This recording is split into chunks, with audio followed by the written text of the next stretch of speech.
Cooch Behar engineering কলেজের তৃতীয় বর্ষের ছাত্রীর অস্বাভাবিক মৃত্যুকে কেন্দ্র করে চাঞ্চল্য ছড়িয়েছে।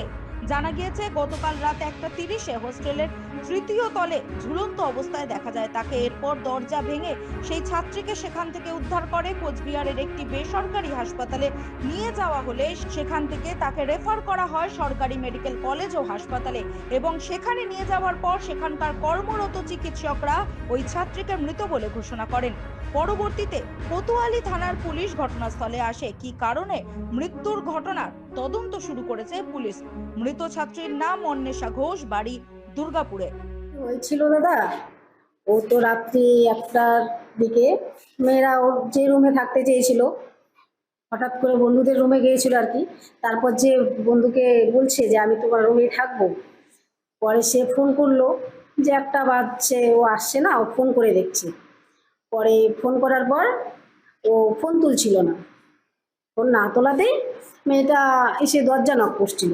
পরে দরজা নক করে দেখে দরজাও খুলছে না, ফোনও তুলছে না।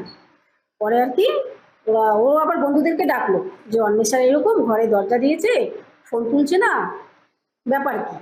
পরে আমরা তো নিচে থাকি, ওয়ার্ডেন আমাকে ডাকতে আসলো। আমি পরে গেলাম, গিয়ে দেখি যে একই দরজা খুলছে না। পরে মেয়েরা দরজা পা দিয়ে দরজাটাকে লক খুলে দিল।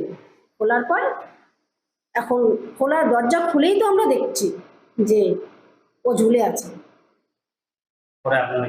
পরে আমি তো তবু ওই করে নাই, মেয়েরা বললো যে ম্যাম আমরা নামাই, বাঁচানোর তো আমরা চেষ্টা করবো, যে না যদি বেঁচে থাকে হসপিটালে নিয়ে যাই।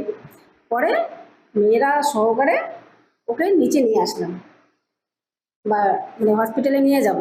একটু তখন গা গরম ছিল, পরে অ্যাম্বুলেন্স ডাকা হলো, অ্যাম্বুলেন্স এসে হসপিটালে গেলাম। হ্যাঁ, থার্ড ইয়ারের একজন ফিমেল স্টুডেন্ট, উনি আমরা খবর পেলাম যে উনি একটা হ্যাঙ্গিং হয়েছে এখান থেকে ওনাকে পাটনা হসপিটাল নিয়ে যাওয়া হলো, তারপরে MJN hospital. Unfortunately she was declared dead. তো সেটা নিয়ে আমরা তদন্ত করছি, তদন্ত করার পরে আমরা কিছু বলতে পারবো।